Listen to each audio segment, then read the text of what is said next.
a todos e todas. Peço, por favor, que tomem seus lugares para darmos início à nossa segunda audiência pública do processo participativo de revisão do zoneamento.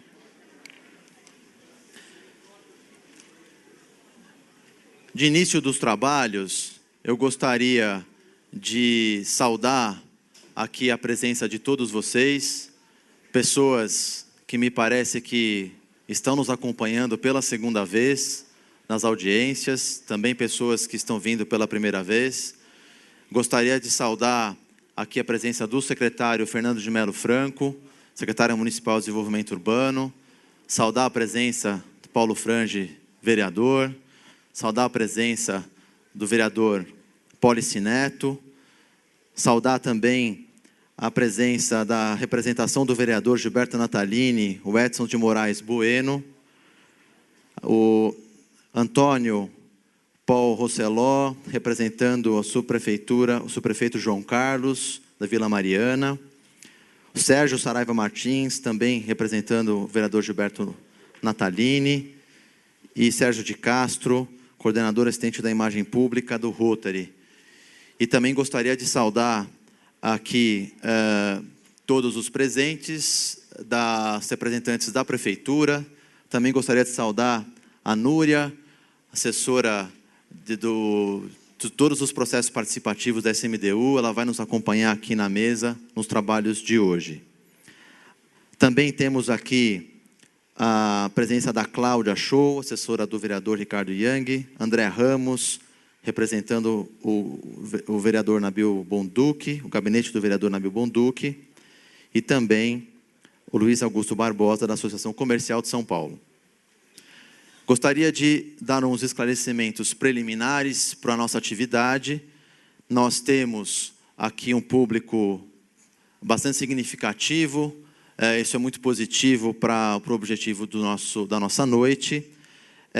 Nós tivemos na semana passada uma dinâmica em que, dos trabalhos em que nós fizemos aqui uma fala inicial da mesa, foi feita uma apresentação sobre a minuta e na sequência nós abrimos para as falas dos munícipes aqui presentes. Nós tivemos 85 inscrições de falas, conseguimos ter 25 falas no nosso tempo de audiência pública. Naquele momento, como tinham vários inscritos que pertenciam a várias associações, nós procuramos aqui como critério da mesa dar diversidade às associações, para a gente não ficar repetindo as falas de uma mesma associação, até mesmo porque as pessoas poderiam se sentir contempladas pelo que foi passado por um representante. Nós temos aqui hoje um registro de como foi na semana passada. Como critério, não vamos repetir as pessoas que já falaram na semana passada.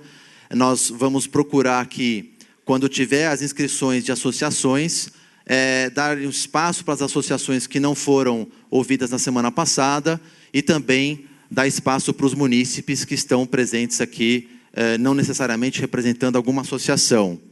É um critério que a gente vai adotar aqui na mesa para que a gente, dentro de um número reduzido de pessoas que conseguem ter a fala, a gente procurar dar uma pluralidade no nosso debate participativo.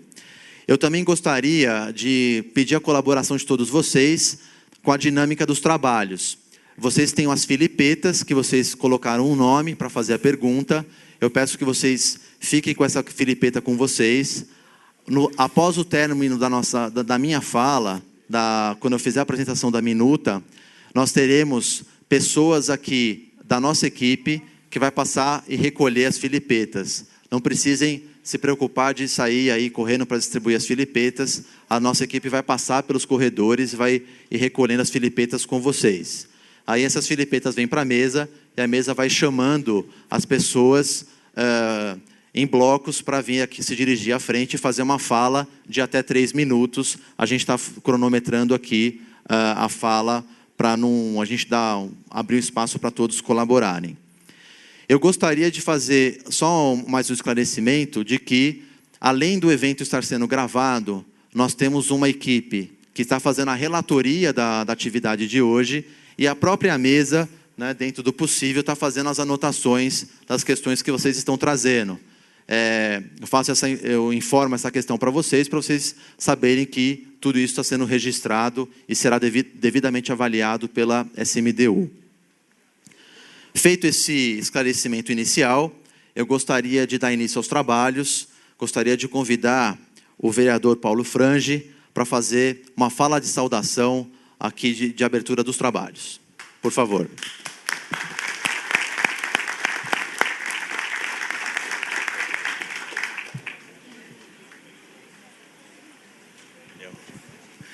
Boa noite, senhoras e senhores, secretário Fernando Melo Franco, demais membros da mesa, todos aqueles que participam aqui hoje em nome do Executivo, os técnicos e os demais assessores dos parlamentares, o vereador Paulo Neto, que está aqui presente também. Quero deixar muito claro, é um momento importantíssimo na história de São Paulo, muito importante na nossa história política, muito importante porque nós estamos aqui exatamente cumprindo com o nosso papel. Estamos aqui hoje vendo uma atividade do Executivo que tem muito a dizer para vocês e estamos aqui hoje nas mesmas condições de vocês, de ouvir o que eles têm para dizer, para a gente poder conseguir tratar a cidade de São Paulo no seu uso, na ocupação do solo, na forma de adensar, de forma qualificada, responsavelmente. É quase impossível falar em planejar São Paulo, mas nós podemos sim tratar esse adensamento com muita responsabilidade, com qualidade e com sustentabilidade.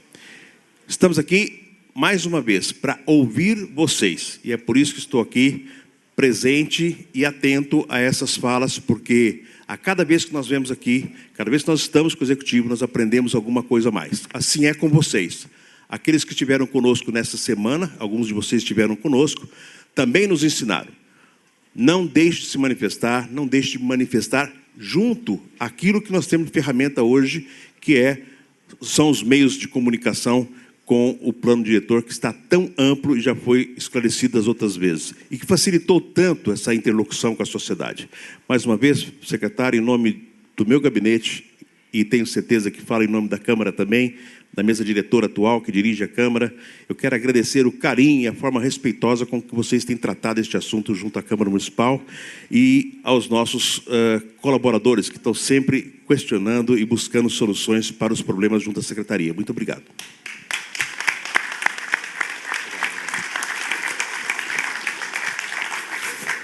Obrigado, Paulo Frange. Gostaria de, agora chamar o vereador Paulo Neto para fazer a sua fala de saudação.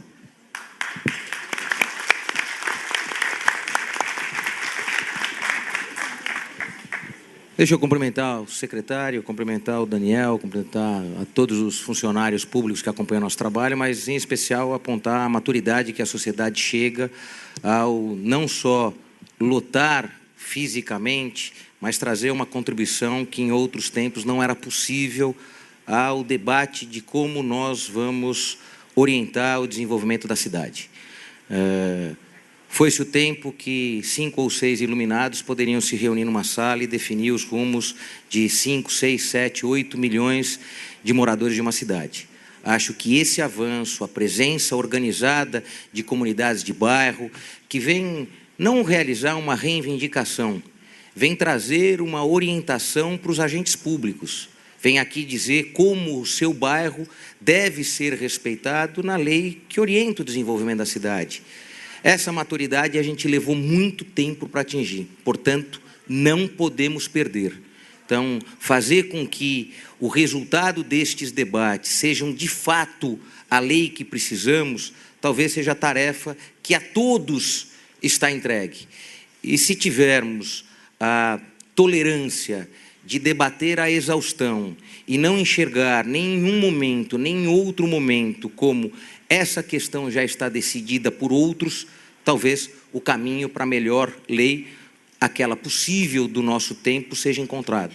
Então é para encontrar e conseguir enxergar essa maturidade que eu vejo ser construída todo dia. Enxerguei isso muito nos vigorosos discursos da semana passada, mas em especial na participação organizada de grupos da região central, das zonas estritamente residenciais, nas EIs que se mobilizaram para a sua manutenção ou para a sua alteração. O que importa aqui é conseguir, de fato, relatar para todos o que cada um enxerga no seu bairro e como a cidade deve ser concebida. E se a gente conseguir disso ser intérprete do processo, tanto o executivo como o legislativo, a sociedade vai ter a lei capaz de suportar o desenvolvimento do período que aqui a gente está. Então é para esse debate que eu quero, junto com o Paulo Frange, que está aqui, e junto com os assessores dos vereadores que também estão aqui, nos colocar à disposição.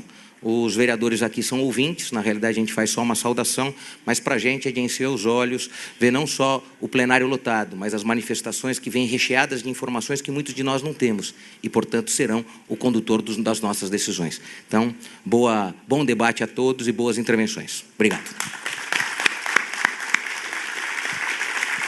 Obrigado, vereador Polici Neto.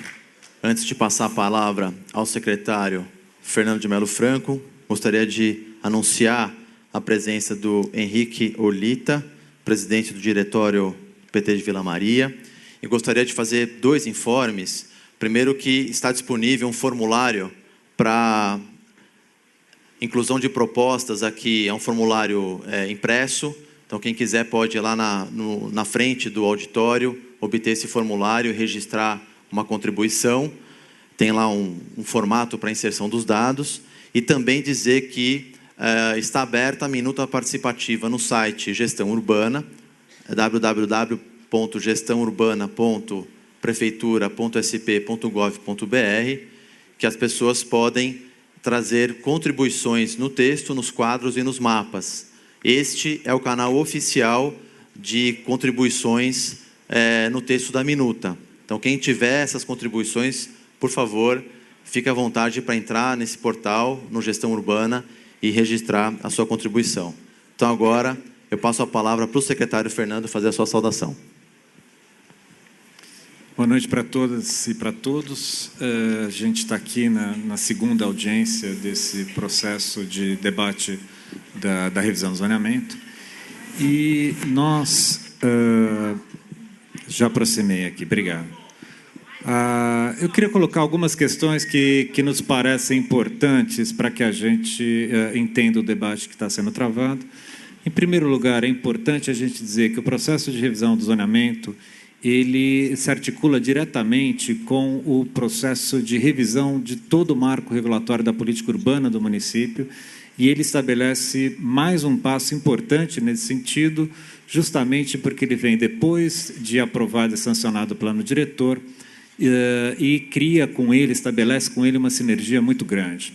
A gente está num esforço grande de encaminhamento, implementação de tudo aquilo que o plano diretor estabeleceu. Hoje, por exemplo, foi assinado um convênio entre a Prefeitura de São Paulo, mais especificamente a Secretaria do Verde e do Meio Ambiente, e a SOS Mata Atlântica, para que juntos elaborem o Plano Municipal de Preservação da Mata Atlântica, que tem um fundamental sentido e é um dos componentes previstos dentro do plano diretor. É só um exemplo. Esse plano deve ser apresentado em poucos meses e será feito de forma igualmente participativa e com contribuições valiosíssimas da sociedade civil, entre elas o próprio fato de a SOS Mata Atlântica conduzir grande parte desses trabalhos. Então, a gente está aqui no momento que a gente reafirma o nosso compromisso de revisão de todo esse marco regulatório da política urbana aqui do município de São Paulo. Em relação ao zoneamento, eu queria levantar alguns aspectos que nos parecem cruciais. Evidentemente que o zoneamento, como todo mundo sabe, ele regula a ação do poder do privado sobre o território da cidade. Ou seja, ele não fala sobre os planos, projetos e ações do poder público, se vai aumentar ou diminuir o investimento na infraestrutura A, B ou C, mas ele vai falar sobre o que cada proprietário de um terreno ou empreendedor pode ou não pode fazer numa certa região da cidade. E, nesse sentido, ele vai normatizar ações que vão dizer respeito diretamente ao bairro onde cada um de vocês mora, à quadra onde cada um de vocês mora, ao lote onde cada um de vocês mora. Isso é uma questão muito importante e que coloca o debate num outro patamar que o do plano diretor, que de fato são grandes diretrizes estratégicas para o desenvolvimento de São Paulo. Como é que a gente entende? Apesar dessa importância da lei de parcelamento e ocupação do solo, versar sobre cada uma das ações privadas, sobre cada um dos lotes da cidade, que é algo muito importante e pertinente, ele também deve contribuir no sentido da gente buscar uma certa visão de cidade que propicie o quê, fundamentalmente? A gente entende que o grande processo contínuo de transformação de qualquer cidade, em particular de São Paulo, deve contribuir para a melhoria da qualidade de vida cotidiana de cada um de nós. Esse é o principal propósito de toda a política municipal. Para isso, o zoneamento ele identifica 3 agrupamentos de zonas. O primeiro agrupamento, que nós chamamos de zonas de qualificação. A gente entende que o grande pano de fundo da cidade, o grande tecido que cobre a totalidade do território, é aquele que recebe, fundamentalmente, uma das funções primordiais da cidade, que é a moradia, que é onde a gente vive, nesse nosso cotidiano.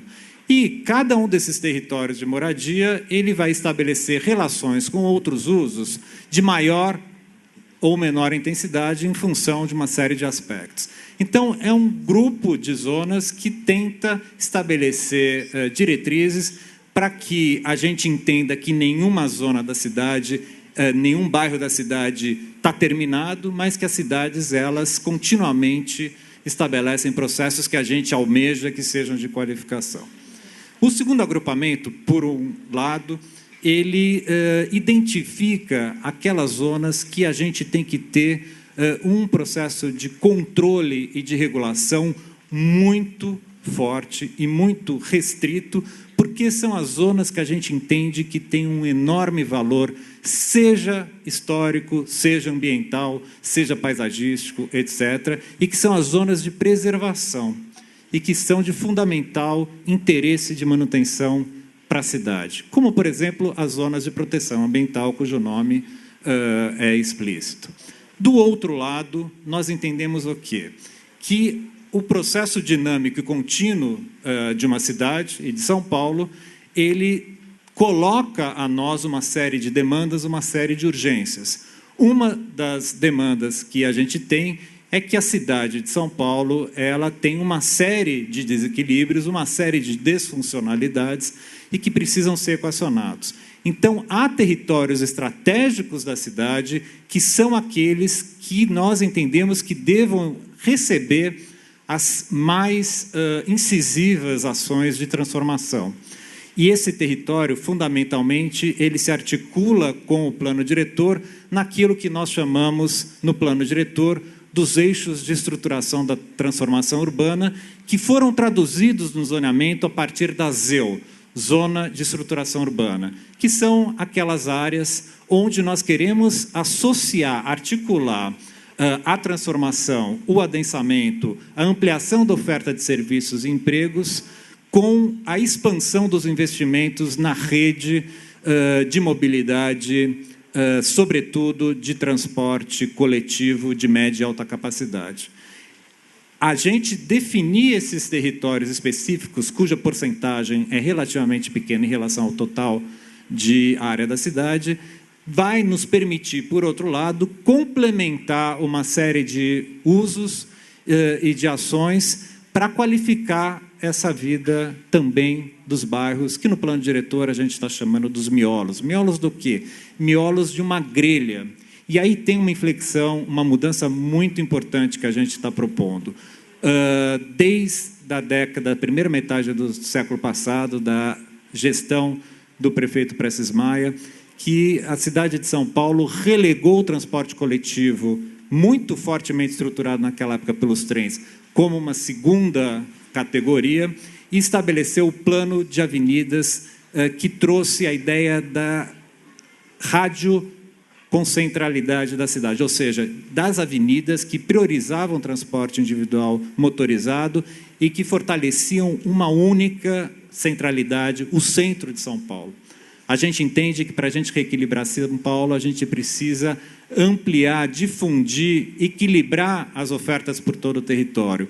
E a gente propõe, através dessas zonas de estruturação urbana, desses eixos de transformação urbana, complementados pelas zonas de centralidade, das zonas corredores, a gente imagina reforçar uma estrutura que, pouco a pouco, vai se consolidando na cidade, que é uma estrutura de grelha que permite a gente pensar os fluxos e pensar o equilíbrio de uma outra maneira. Fundamentalmente, esse é o pano de fundo que motiva e que estrutura o zoneamento desde uma visão abrangente e que compreende a necessidade de certos processos de transformação de São Paulo, porque estamos, sim, numa crise urbana e uma crise ambiental que está batendo aí na nossa porta, e grande parte dessa crise ambiental, que se manifesta de uma forma muito presente agora, contextualmente, através da questão da crise de abastecimento de água, muito motivada essa crise por um modelo de urbanização que já se mostrou exaurido e já se mostrou incapaz de fato, conceber e conseguir estruturar como 20 milhões de habitantes poderão coabitar o mesmo território da metrópole, e 12 milhões no caso da cidade de São Paulo. A partir disso, então, é que todo o zoneamento tem o seu raciocínio desenvolvido. Por fim, na audiência passada, para aqueles que não estiveram aqui, houve uma solicitação muito legítima por praticamente unanimidade das pessoas aqui presentes, que nós estimamos aí em torno de 500 ou mais pessoas, pelo desejo de uma expansão do tempo de avaliação e de debate público do processo de revisão da lei de zoneamento. Nós enviamos a minuta no final do ano passado, bastante cientes do prazo que o próprio plano diretor estabeleceu para o término desse processo, mas nós reconhecemos o pleito de vocês como um pleito legítimo e, antes do término desse prazo de envio para a Câmara, que agora, no dia 29 de janeiro, nós retornaremos, após conversarmos com a presidência da Câmara de Vereadores, com uma proposta de ampliação desse prazo e também de como nós vamos conduzir essa expansão do processo de debate do zoneamento. Portanto, esse é um compromisso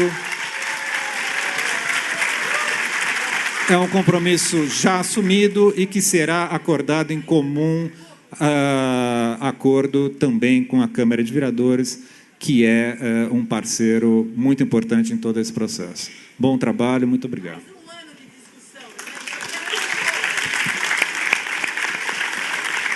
Obrigado, secretário Fernando. Então, agora, passar a apresentação. Vou procurar resumir a apresentação em relação à semana passada, para a gente ter aí um pouco mais de tempo de fala e contribuição de vocês.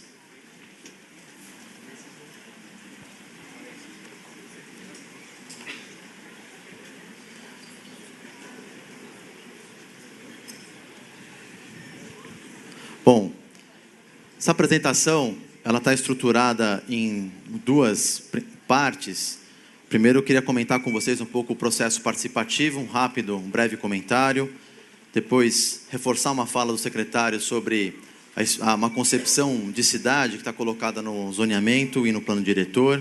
Destaques em relação à mudança que estamos fazendo quanto à Lei 3885, a lei vigente, e depois fazer alguma explicação de destaques da minuta, basicamente parcelamento, uso, ocupação, alguns pontos e o critério de conceituação das zonas. Processo participativo, depois vocês podem consultar essa apresentação no site para ver os dados. Eu só queria fazer um destaque de que nós procuramos fazer um processo diverso, envolvendo os canais, o CMPU, que é o representante da sociedade, que ele faz parte da nossa organização do sistema de planejamento do município. Procuramos abrir uma frente de colaboração mais técnica com os arquitetos pelo concurso de ensaios urbanos. Procuramos abrir um canal interno na prefeitura também de ouvir todas as subprefeituras, as secretarias, e também fizemos toda essa agenda mais direta com a sociedade, oficinas, né, e as audiências que resultaram numa contribuição bastante expressiva, o valor delas não é exatamente quantitativo, mas qualitativo. Né? O que veio do processo das oficinas foi algo bastante relevante em termos de qualidade para nós aprimorarmos aquele caderno inicial que levamos a público.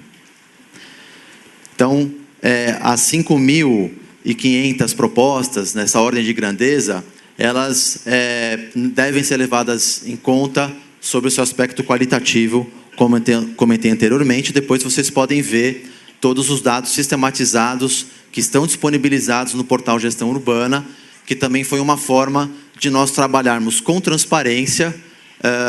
Divulgamos todas as propostas que foram feitas, as listas de presença, os registros, as atividades, as apresentações, as inserções que foram feitas em mapas, etc. Quanto à concepção de ordenamento territorial, que o secretário comentou, só um breve comentário. De fato, olhando aí os 3 últimos planos do município, né? Em cima nós temos os 3 mapas dos planos diretores, vamos dizer assim, do município. Antes do PDE 2002 era um plano aprovado em 88, mas do ponto de vista da concepção mesmo, a gente pode se remeter ao PDDI e ao PUB. A gente está no caminho de reorganizar a nossa cidade de uma estrutura que todas as vias passam pelo centro, vão para o centro. Nós estamos nos transformando para uma estrutura em rede, né? Aquela estrutura conexão de bairros, e essa estrutura em rede, ela é uma estrutura de transporte público coletivo, enquanto aquela estrutura das avenidas era muito mais da prevalência do transporte individual. O zoneamento está indo no sentido de reforçar essa organização em rede, que é esse diagrama aqui da ponta direita, embaixo da proposta. Então, essa é a síntese, vamos dizer assim, da concepção de organização da cidade que o zoneamento está colocando. Então, aqui comparando a década de 70, aqui o PDE 2002 e o zoneamento vigente, a lei de 2004, e também nós temos aí o plano diretor de 2014, que ele já reforçou essa estrutura em rede, principalmente pelos eixos ao longo da rede de transporte, e o zoneamento reforçando isso também pela estrutura das zonas centralidades. O que nós queremos com esse novo zoneamento? São 4 aspectos fundamentais: dialogar com a cidade real.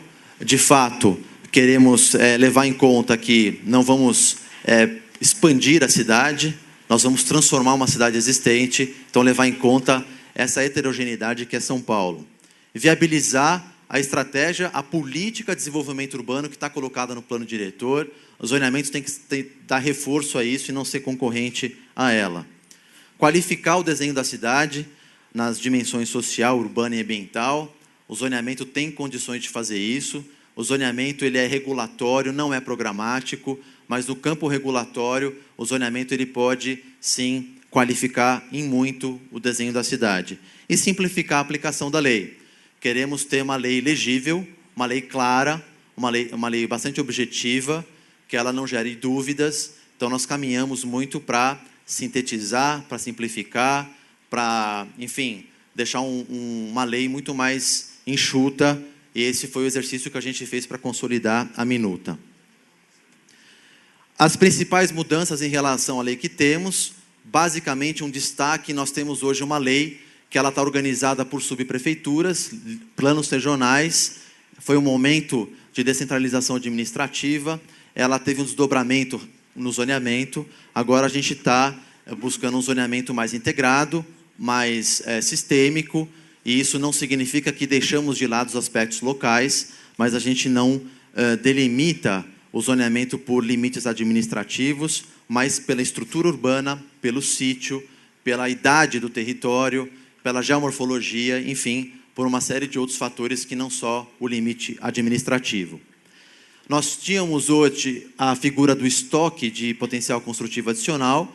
Na proposta do plano diretor não existe mais a figura do estoque, eliminamos. E hoje a nossa lei trabalha com a classificação viária para estabelecer algumas restrições e condicionantes. Eliminamos a classificação viária no zoneamento, o que tornou o processo muito mais simplificado, o que vai facilitar, por exemplo, instalar atividades não residenciais em zonas mistas, vias locais, onde existia uma restrição na lei vigente, mas agora, por exemplo, na região mais periférica do município, a gente vai conseguir facilitar a instalação de atividades não residenciais e, consequentemente, assim, dar um reforço para a criação de empregos. Quanto às diretrizes, eu não vou me ater muito a elas, mas chamo a atenção para uma leitura aí atenta, que vocês vão perceber que as diretrizes estão bastante correlacionadas com o que de fato consta na lei de parâmetros. A gente não tem a diretriz um mundo utópico e depois nos parâmetros uma coisa diferente. Existe uma correlação bastante próxima. Não vou me ater aqui a todos os aspectos, acredito que nos destaques que eu fizer na sequência isso vai ficar mais claro. Entrando agora então na explicação da minuta, mais os aspectos de alguns destaques dos temas de parcelamento, uso e ocupação, levamos a público, né, uma proposta de limitar o lote máximo a 10 mil metros quadrados. Essa proposta ela veio com o objetivo de exigir que, quando a gente instala grandes equipamentos na cidade, nós temos que fazer também uma destinação de áreas para sistema viário, para áreas verdes, para equipamentos sociais. A ideia é adequar melhor esses grandes empreendimentos ao tecido urbano existente, à realidade de cada bairro. É por isso que se criou essa figura do lote máximo. Foi uma inovação que esse zoneamento trouxe. Nessa minuta, fizemos apenas um ajuste de colocar algumas condicionantes de 10 a 15 mil metros, e sendo que acima de 15 mil metros é obrigado a fazer a modalidade loteamento. Ou seja, acima de 15 mil é obrigado a ter a destinação para sistema viário, área verde, etc. E no caso de 10 a 15 mil tem algumas condicionantes. Gostaria de chamar a atenção de vocês, que se vocês pegarem o jornal que consta da minuta, por exemplo, o artigo 15, ele vai dizer quais são os usos em que não se aplica essa questão do lote máximo. Claro, e que ele também tem uma variação por tipos de zonas. Tá? Então, isso vem, que eu queria reiterar que essa é uma questão, por exemplo, que ela veio do próprio processo participativo, que ele trouxe uma preocupação de se colocar uma métrica, vamos dizer assim, diferenciar esse lote máximo de acordo com cada localidade da cidade. Restrições convencionais e contratuais. Nós temos alguns loteamentos no município que têm essas restrições. A lei vigente, ela acolhe essas restrições com uma certa supremacia em relação à lei, às disposições da lei de parcelamentos e ocupação do solo. A mudança que nós estamos fazendo é que vai prevalecer as disposições da lei.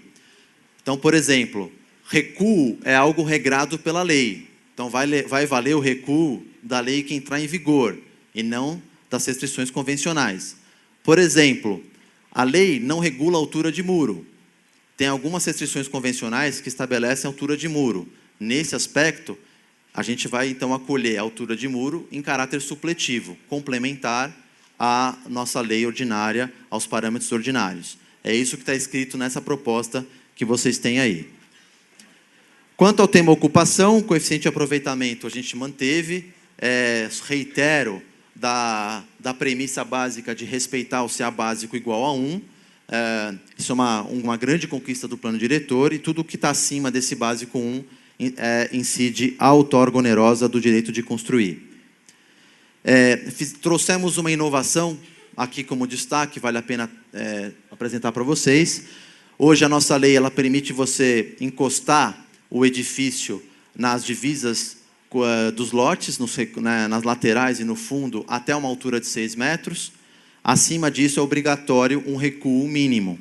Na nossa lei, a gente está abrindo a possibilidade de isentar esse recuo lateral acima de 10 metros, mas nos casos em que tiver um prédio encostado nessa divisa, uma empena cega, é um princípio um pouco de dar um desenho de conjunto da quadra na hora que a gente olha a somatória dos lotes. Essa é uma inovação que a gente está trazendo. É importante vocês fazerem essa discussão. Isso, por exemplo, é um desdobramento de contribuições do concurso Ensaios Urbanos e do ateliê Ensaios Urbanos. No caso do recuo frontal, existe uma premissa de fazer a dispensa do recuo frontal em alguns casos, em algumas zonas, e isso pode ser feito, por exemplo, contanto que a gente garanta uma calçada generosa e que permita uma boa circulação de pedestres, uma vez que, se o nosso objetivo é a mobilidade urbana sustentável, então colocado no plano diretor, o zoneamento pode contribuir com isso para fazer aí a destinação do recuo frontal para ampliação da calçada. Gabaritos, nós fizemos uma diferença em relação à lei vigente. O gabarito é o valor que está colocado no quadro, não existe nenhuma regra de composição de gabarito que seja diferente daquele valor estipulado no quadro. E das áreas não computáveis, basicamente nós mantivemos o que temos hoje, com algumas diferenças aí em relação a aquela área do pavimento térreo destinada às áreas comuns. A gente fez algumas variações, mas basicamente a gente está acolhendo boa parte das áreas não computáveis que existem hoje, com alguns ajustes. Depois vocês podem consultar isso com calma. Eu não vou aqui entrar em detalhes para não prolongar muito a minha apresentação. Eu só reitero que, se nós estamos prevendo o bicicletário, né, vagas de estacionamento para bicicletas e vestiário para usuários de bicicleta como condicionantes de instalação dos usos não residenciais, essas áreas que são novas serão consideradas não computáveis também. Para quem não sabe, pessoal, não computável é aquilo que não computa para o cálculo do coeficiente de aproveitamento. O limite que nós estamos estabelecendo nessa lei de área não computável também é semelhante à lei vigente, é de 50% da área construída total. Tá? Cota ambiental. Essa é uma inovação da lei, é uma contribuição que cada lote dá para nós melhorarmos a questão da drenagem e da cobertura vegetal na cidade. Nós temos algumas soluções de projeto que elas podem somar para ambas as questões. Algumas soluções de projeto elas só somam para uma. Por exemplo, quando a gente exige um reservatório de retenção das águas pluviais e as águas utilizadas no edifício, isso tem meramente uma função voltada à drenagem. Agora, quando a gente tem uma árvore plantada no lote, ela pode contribuir com a drenagem e também para a redução de ilhas de calor e também para a melhoria da cobertura vegetal. Estou dizendo isso porque vocês vão perceber que a cota ambiental ela considera esses dois fatores. Basicamente é o seguinte: vocês têm um mapa anexo à lei. Esse mapa é um mapa de perímetro de qualificação ambiental. De acordo com a localidade na cidade, cada lote vai ter que cumprir uma determinada pontuação mínima. Vocês, consultando esse mapa, vão ver a pontuação mínima. Depois, é só fazer o download de um simulador que está no site. Esse simulador, ele facilita a aplicação.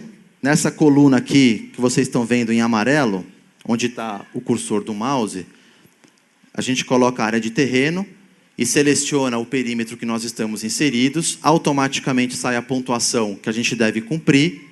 E aí, aqui nesse campo, aqui, nessa coluna da esquerda, nós vamos colocando as soluções de projeto e aí a gente vê a pontuação resultante.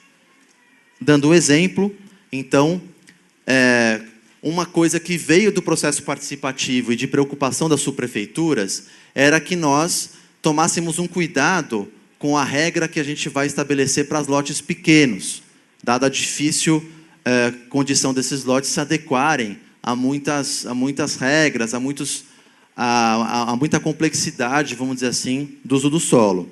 Então, abaixo de 500 metros quadrados, os lotes não precisam cumprir pontuação mínima da cota ambiental, mas eles devem ter a taxa de permeabilidade. É o caso dessa imagem. E aqui tem uma outra simulação de um caso de solução de projeto. Eu não vou aqui detalhar isso. Depois eu peço que quem tiver interesse, entre no site, baixe o simulador e coloque esses valores ali para ver o efeito que dá. De qualquer forma, o espírito que está sendo colocado aqui é que a gente avance em soluções sustentáveis, não só fazendo com que a gente preserve algumas áreas da cidade, mas fazendo que onde tiver produção imobiliária, onde tiver adensamento, a gente faça a qualidade ambiental também. Esse é o objetivo central da cota ambiental. É onde tiver mais adensamento que tenha nessas áreas melhoria de drenagem e da cobertura vegetal. Previmos um incentivo de cota ambiental, quem fizer mais ponto do que o mínimo vai ganhar um incentivo de desconto na outorga onerosa e desconto em área não computável. Depois vocês verifiquem isso no texto da minuta, para eu não ficar entrando em detalhes aqui. E temos um incentivo também para certificação, ou seja, uma coisa é você ter mais ponto de cota ambiental, mais soluções no terreno, outra coisa é você ter mais soluções na edificação, mais soluções de reuso de água, de soluções tecnológicas. Para quem fizer isso e obtiver uma certificação dessas internacionais, como a LEED, Aqua, etc., vai ganhar incentivo também de outorga onerosa ou de área não computável. Mantivemos os incentivos aí para os lotes que estão no plano diretor e estabelecemos algumas condicionantes, como eu comentei anteriormente, para aqueles lotes de 10 a 15 mil. Depois vocês consultam também esse arquivo e a minuta. Pessoal, entrando agora no tema usos, nosso penúltimo tema da apresentação, nós classificamos os usos em residencial e não residencial, e para cada uma dessas classes tem subcategorias do residencial e do não residencial. Essa classificação ela é necessária para estabelecer o que vai ser permitido numa zona e não em outra. É por isso que a gente faz essa classificação. Basicamente, a gente ampliou a diversidade de subcategorias da modalidade de uso residencial vertical, os prédios, para a gente, por exemplo, em algumas zonas permitir conjuntos e na outra não. E, no caso do não residencial, a gente fez algumas mudanças também nos grupos de atividade internos a cada subcategoria, mas criamos uma nova, que é essa aqui da direita, a categoria infra, que é justamente aquela que trata dos empreendimentos de infraestrutura. Tem uma coisa nova, né, nessa minuta, depois vocês consultem o quadro 4, que nós colocamos num quadro tudo que é permitido e não permitido em cada zona. Então, isso é uma forma de deixar bastante objetivo e direto a consulta a ser feita. Você não precisa ler extensivamente o texto, basta olhar o quadro, é sim ou não. Condições de instalação, mantivemos boa parte do que tem hoje na lei, adicionamos duas coisas que já comentamos na etapa anterior. Depois vocês podem verificar o quadro 4A, que tem as condições de instalação. Então, por exemplo, hoje a lei exige número mínimo de vagas de estacionamento. Nós mantivemos isso, mas não estamos exigindo número mínimo de vagas para o residencial, só para o não residencial. Então, fica facultada a necessidade de instalação de vagas nos usos residenciais, por exemplo, e mantivemos todas as regras que estão colocadas nos eixos do plano diretor.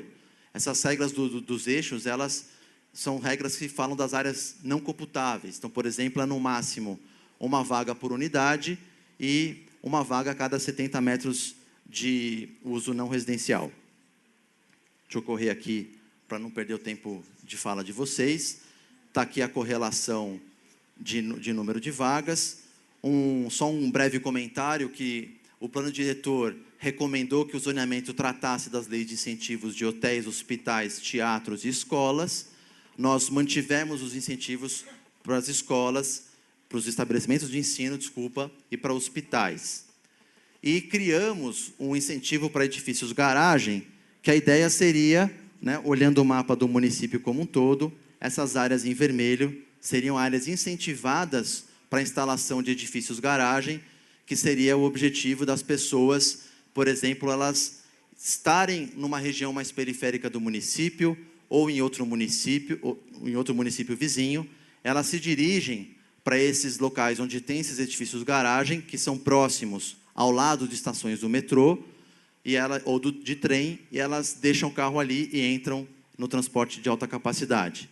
Então, é uma forma da gente reforçar essa intermodalidade no zoneamento. Fechando a minha apresentação, nós temos aqui os tipos de zonas. Nós fomos para nossas oficinas com 20 tipos de zonas e nós consolidamos a minuta com 30 tipos de zonas. Esse incremento de tipos de zonas, ele se justifica justamente pelas demandas que vieram do processo participativo, que mostrou a necessidade de variar os usos. Então, por exemplo, teve gente que pediu para, olha, eu quero um corredor em zero mais diversificado. Eu quero um corredor em zero com usos não tão diversificados. Eu quero a ZPDS em área urbana, precisa ter um tratamento diferente da rural, e assim por diante. Então, a gente aumentou essa gama de zonas justamente em função das demandas que vocês trouxeram ou da sociedade de modo geral, que a sociedade de modo geral trouxe. Como o secretário comentou, nós organizamos as zonas em função dessas diretrizes centrais de preservar, qualificar e transformar, né? Ou seja, são zonas que estão mais alinhadas com essas premissas. E aí, rapidamente, faria uma explicação delas olhando no mapa. Então, este mapa é o mapa das zonas de transformação, é um território minoritário no município. Diferenciamos a zona eixo de estruturação urbana entre urbano e ambiental. Por isso a sigla, aí vocês podem ver aqui, ZEU, ZEU e ZEU-A, e também a zona eixo de estruturação urbana prevista, U e A, urbano e ambiental. Ou seja, quando eu estou na macrozona de proteção ambiental, o meu coeficiente de aproveitamento vai ser mais baixo do que aquele que está na área urbana. Das zonas de qualificação, a gente fez algo semelhante, variando entre o U e o A, que é o urbano e o ambiental. A centralidade ficou dessa maneira. Uma demanda bastante expressiva do processo participativo nos motivou a dar uma resposta por meio da criação de uma zona centralidade em ZEIS, que são justamente algumas vias internas às ZEIS, que elas são as principais vias de acesso, e o lote lindeiro essas vias, numa faixa de 60 metros, esses lotes eles, não precisam atender aquele percentual mínimo de produção de HIS que está nas ZEIS. Tá? Isso é uma forma de aumentar a diversidade e a geração de emprego em ZEIS. ZCOR, zona corredor, diferenciamos entre 1 e 2. Zona mista, 1, 2 e A, 1 e 2 na área urbana e A ambiental. As ZEIS mantivemos muito como está. A ZDE diferenciamos entre 1 e 2. Basicamente, a ZDE 1 é para territórios mais consolidados, como Bom Retiro, né? A Barra Funda, algumas áreas, com freguesia do O, e a ZDE 2 é para outras áreas mais semelhantes às zonas industriais, e temos a ZPI, que consta na lei de hoje, e a Zona de Ocupação Especial, ZOI, que também consta da lei de hoje, muito semelhante. E, para finalizar, nós temos as zonas de preservação.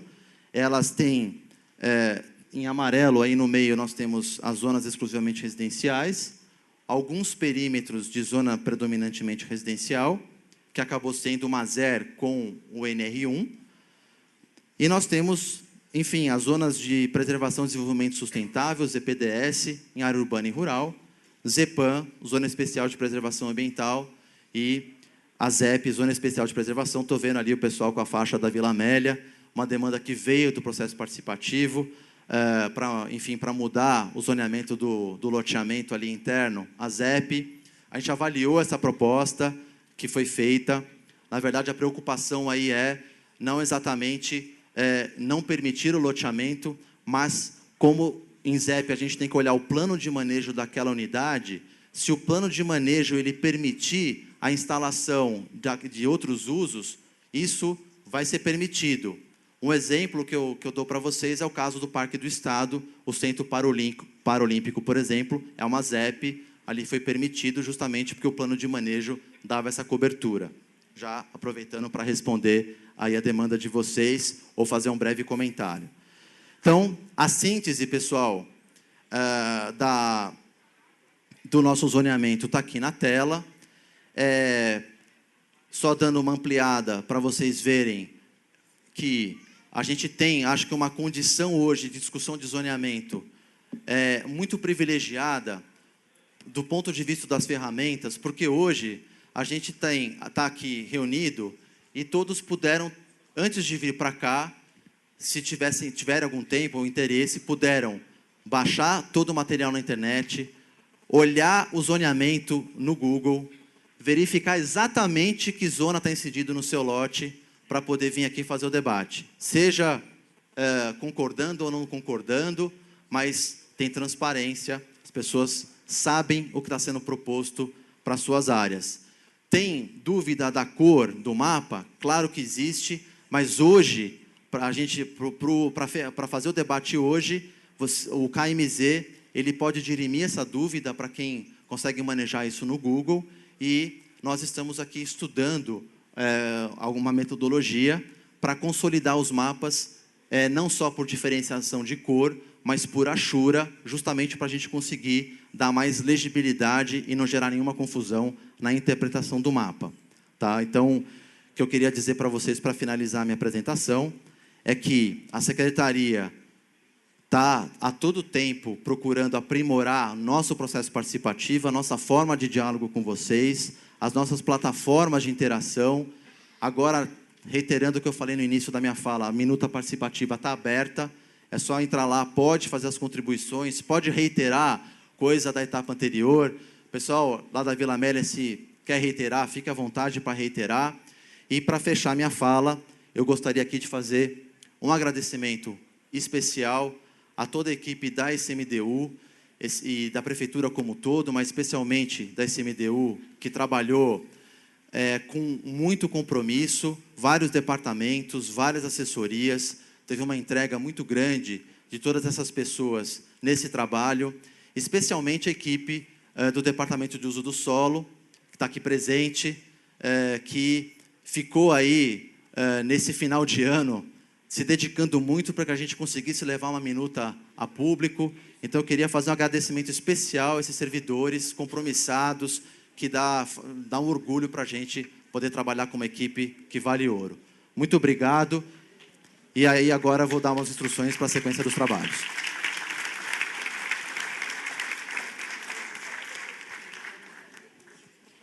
Pessoal, então, agora, vocês podem entregar as filipetas. O pessoal que está sentado na escada, eu só peço para deixar o pessoal do nosso apoio passar aqui para conseguir recolher as filipetas.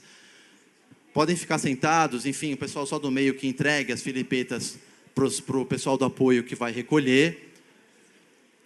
E aí, na sequência, a gente já vai dar início à abertura de falas.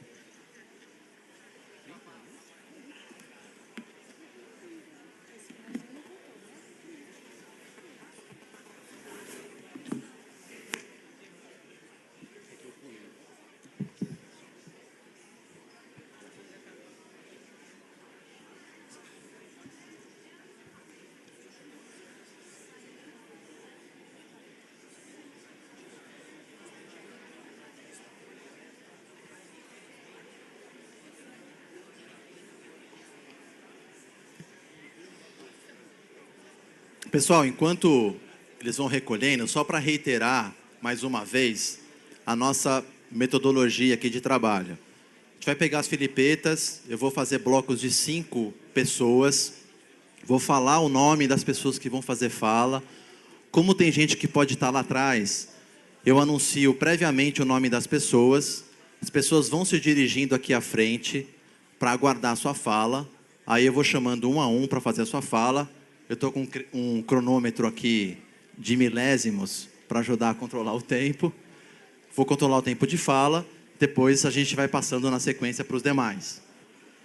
O retorno para a mesa, ele vai ser feito no final, porque a gente quer dar sequência às falas, garantir aí o maior número de contribuições de vocês e, ao final, a mesa vai fazer um diálogo, enfim, vai procurar fazer um comentário sintético com as questões que forem apontadas e eventuais perguntas que forem trazidas à mesa. Já temos um bloco aqui de filipetas.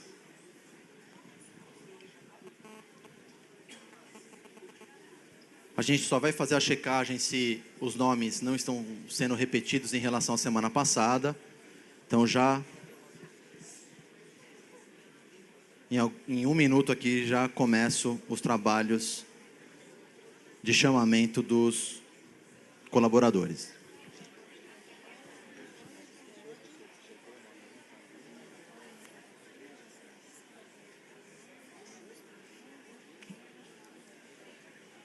Então, pessoal, já tem o primeiro bloco de 5 aqui. Então, por favor, peço que a colaboração de todos vocês, para a gente conseguir ouvir os colegas. Então, Domingos Libonati Júnior, por favor. Rui Barreto. Nilda.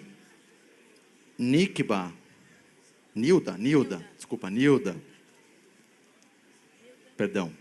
Paulo Goya e Ângela Maria Calabria. Essas pessoas, por favor, se dirijam aqui à frente para fazer uso da palavra. Eu vou chamar aqui na sequência. As pessoas podem subir aqui ao lado do púlpito. Vai ficar o microfone, que aí também facilita a gravação e o registro das falas. Domingos está aí a postos. Então, por favor, Domingos, para a gente dar início.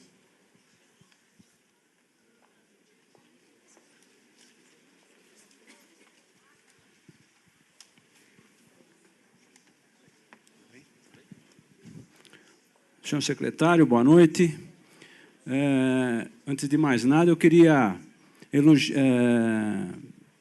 elogiá-lo em razão do pleito anterior da realização de assembleias e de audiências públicas junto às subprefeituras. Porque na Zona Leste, a subprefeitura da Penha, ela foi uma das últimas a participarem das oficinas. Foi em dezembro. Hoje, aqui, nós estamos em aproximadamente 600 pessoas. A nossa responsabilidade é muito grande, porque nós representamos aqui 12 milhões de habitantes da cidade de São Paulo. É muito pouco, e a nossa responsabilidade, ela se multiplica.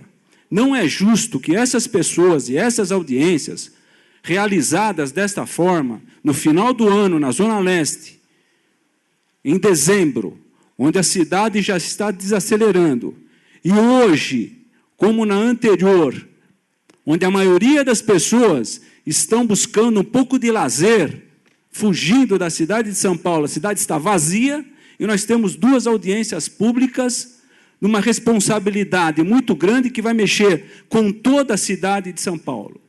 E isso daí eu peço a todos, inclusive, que se movimentem junto aos seus representantes, aos vereadores, para que esse pleito seja realizado.